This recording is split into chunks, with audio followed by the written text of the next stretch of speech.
ทักทายสบายดีหมดทุกคู่ทุกคนเนาะมาพบกับข้าพเจ้าเนตรปีนี้เป็นจังไดเนาะปีนี้เนาะอากาศอยู่เวียงกับหนาว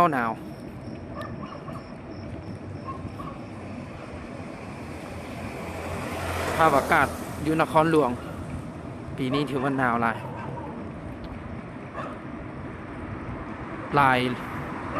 ย10 ปีเลยครบรอบ10 ปีที่ว่าประกาศหนาววันนี้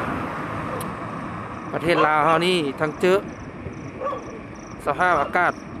ที่ว่าหนาวเย็นแล้วก็สภาพการเมือง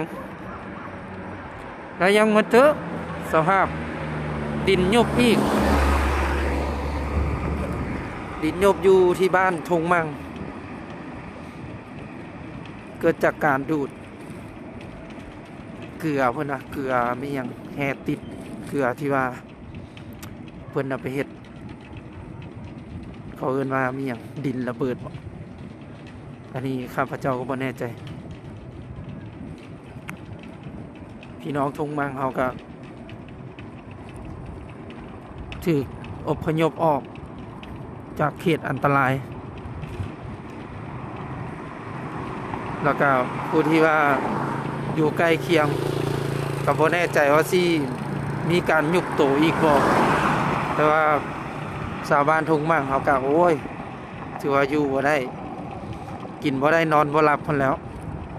ห่วยดินสิยุบมือใดก็บ่ฮู้เนาะมายังมาไฟไหม้อีกโอ้ยมีแต่เรื่องกับเรื่องเนาะ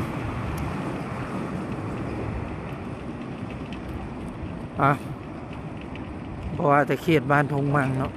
หรือว่าเขตอื่นๆก็ได้ยินข่าวว่ามีแผ่นดินไหวอยู่ที่เมืองสังทองบอกหุ่นแหงแต่ว่าเหตุให้ขุนคิงลุกคันแล้วไหวอยู่ซื้อกับแผ่นดินไหวเนาะนอนอยู่ดีเงินยุบมาใส่จึงไงบ้านเขาก็มีหลายเหตุการณ์เนาะที่ว่าเกิดขึ้นเป็นอย่างหนึ่งเป็นอย่างไรก็ขอเป็นกำลังใจให้ทุกเขต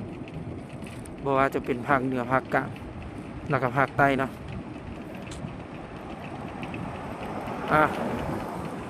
ขอเข้าใจที่รับฟังข้าพเจ้าไปผู้เดียวจนจบเนาะฝากกดไลค์กดแชร์กดติดตามขอเข้าใจ